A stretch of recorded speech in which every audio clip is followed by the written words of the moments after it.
Hi everyone. In the last video, we learned about the agent API and how we can invoke the service agent from Postman. Today in this video, we will see how the agent API works in the Agentforce default agent or the employee agent. So I'll go to setup here, search for Agentforce API, Agentforce agents, click on Agentforce agents. Here we see two types of agents. One is employee agent and service agent. Let's open service agent. And in the service agent, we can see a tab called as connections. If I open connections, we can add our connected app to the service agent.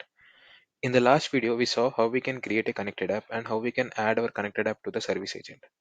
But if I go to this Agentforce default, if I open this, I don't see any tab called as connections and I don't see any option to add my connected app to this Agentforce. So as a workaround, what we're going to do here is I'm going to create a new REST resource class, Apex class. And inside that REST resource class, I will call the agent programmatically using Apex. So that means let's if I want to make a call out from Postman or any third party system, I will pass two parameters to in the request body. I'll pass two things. One is user message and the session ID to this REST resource class.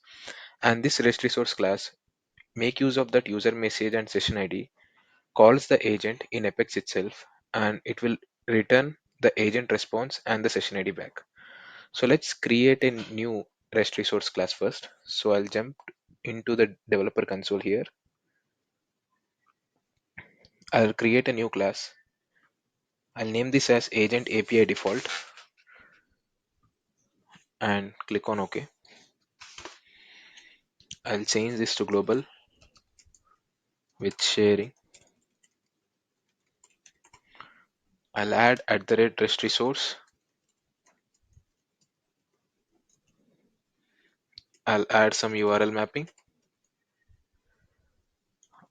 and path I'll give it as agent API default.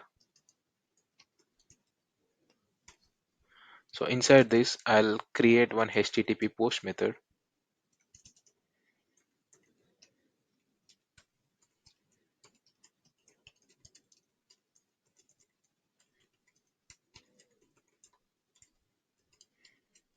I'll say invoke agent API. And inside this post method, I need to get the request body. So as I said, from the third party system, I'm going to pass two things from my request body. From the request body, one is the user message and the other is a session ID.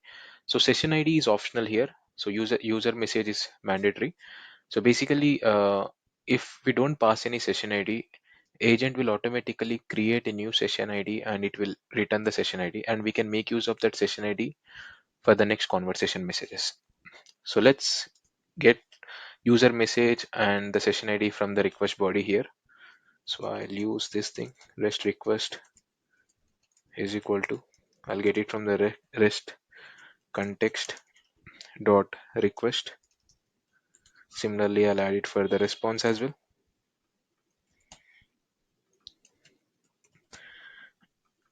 I'll create one map as well to return the response. So here in the request body, we'll get user message and the session ID, and in the response, I'm gonna send it to the third party system are two things. One is agent response and the session ID. So for that, I'll create a map as well. Map of string comma object. I'll call this as response map.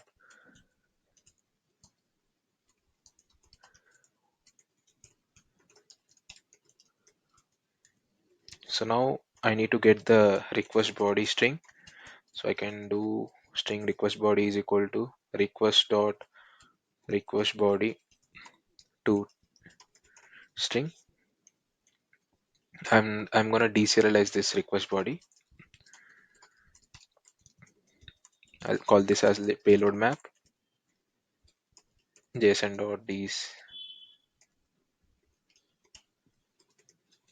untype. I'm gonna pass this request body JSON. It will return map of string comma object. Now in the payload map, I will be having user message and the session ID. So I'll store this into this variable dot get of user message.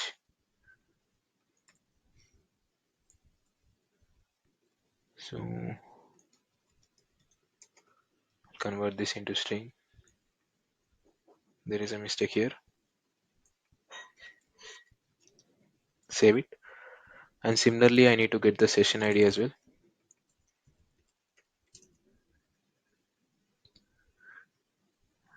Session ID, it should be payload map dot get session ID. Save this class. So seems like there is an error here. It should be REST response, not REST request. Yeah. And as I said, session ID is an optional node. So let me do one thing here before assigning the session ID. I'll create the variable first and I'll do a contains key. If payload map dot contains key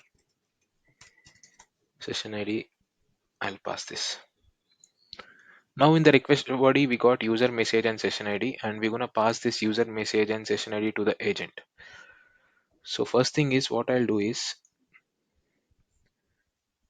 I'll add this statement, which basically create a custom action. And here we need to get the API name of the Agentforce default. So how we can do is I'll go to Agentforce default. This is the API name. Copy this API name. Go to the developer console. Paste it here.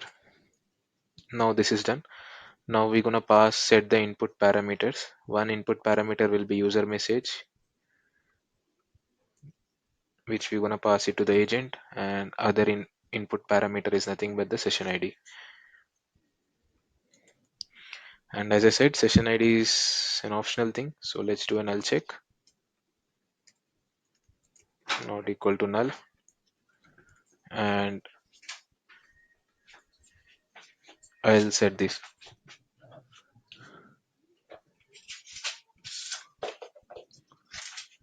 So now we are just passing the input parameters. We're gonna invoke it.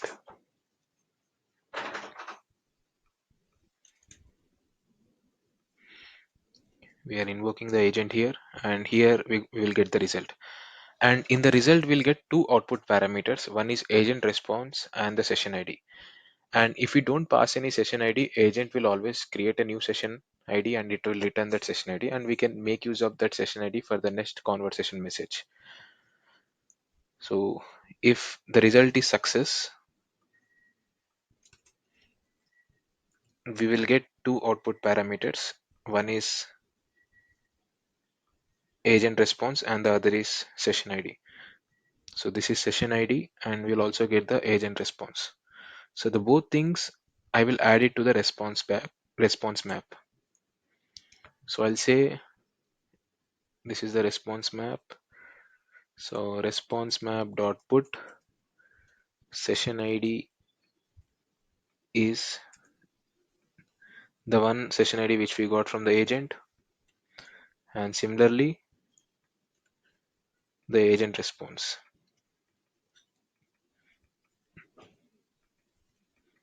This looks good. And if it's a success, I'm going to return the status code as 200. So let's return the status code as 200 if it's a success. And if there is any error in the same response map, in the else block in the response map, I'll put error and I'm gonna get the errors. Result.get errors will give me the error. Pass it here. And for the status code, for now I'll pass 500. Yeah. And at the last, what I will do here is I'll set the response body. So I'll just set the response body to the response map. So let's see again what this class is exactly doing. So consider from a third party system, I'm calling this REST resource class. I'll be getting two parameters in the request body. One is user message and the session ID. It's an optional. This is an optional parameter.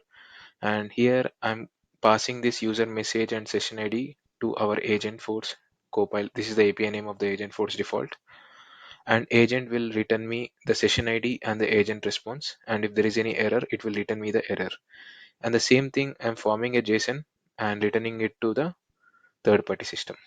So this class looks good now. Let's test this API. For testing the API, in the last video, we were testing it from the Postman, but uh, this time we use our internal tool called a Smart API. Let's use that internal tool itself. So I'll go to Salesforce. So this is the tool which I built called a Smart API, which I already made a video on it. You can refer that video as well. So basically, the Smart API, using the Smart API, we can internally test our APIs in internally Salesforce only. So here we can create a new request. I'll click on new request. I'll say agent API default, save it. So here we have to populate the endpoint URL, the method, the request body, and the headers. And here we can see the response as well. So let's go to the developer console again. I'm going to copy the domain URL, and this is the URL path which we're going to use, and we're going to pass the user message and the session ID, and in response we'll be getting the session ID and the agent response. So I'll populate the endpoint URL here, and I'll do one thing. The method will be post. So I populated the endpoint URL here, the domain URL, and I'll pass slash apex services slash apex rest. Again, go to developer console. This is the path, agent API default. Pass this. Method will be post, and we need two headers. One is content type. It will be application JSON, and we also have another header which is nothing but authorization. It will be bearer, and we need to pass the access token. So get the access token here, copy it, paste it, access token here, and you go back to this console here. You see we need to pass user message and session ID. The request body, I'll create a JSON where I can pass user message and the session ID. So for now I'll enter this prompt hi, and I'll not pass any session ID here. That's it. Let's click on send.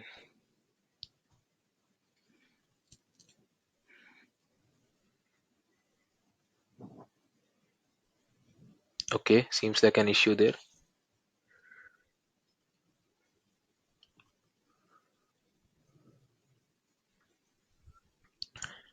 Okay, the issue here is there is a mistake in the node. It should be error message. Now click on save first. Now hit on send. Now we should get a response. Yeah, now agent responded with, I just given a message hi, and it responded with hello, how can I assist you today? So, and it also returned me the session ID. And if I go to the developer console, so here agent response we are returning and the session ID. Now we got the session ID. To maintain the context, I'm going to use the session ID. It will maintain the context. And this time I'll say summarize a case. Click on send.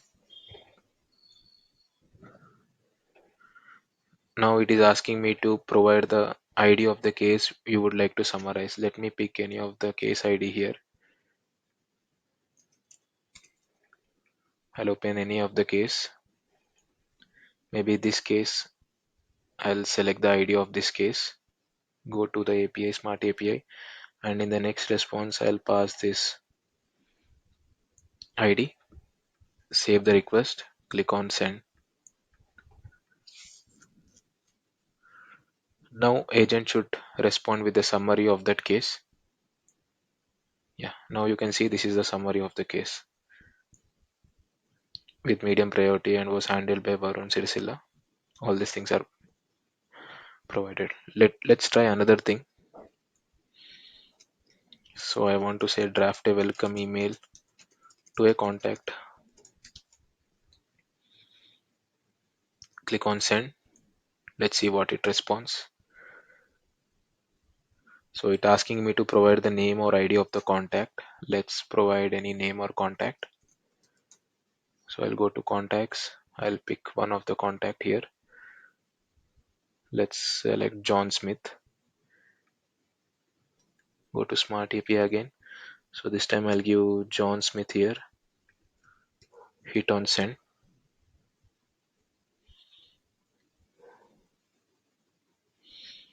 Let's see what agent responds now. Yeah, I found two contacts named John Smith. Here are the details, John Smith and this ID. So which one you would like to send the welcome email to? So here you can see we have two contacts with the same name, right? So it's intelligently responded. Let's give one ID here. This is the ID which I want to generate a welcome email. Save it.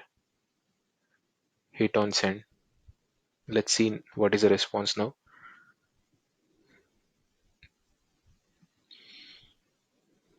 Yeah. So here we got the drafted email for John Smith. Thanks for watching.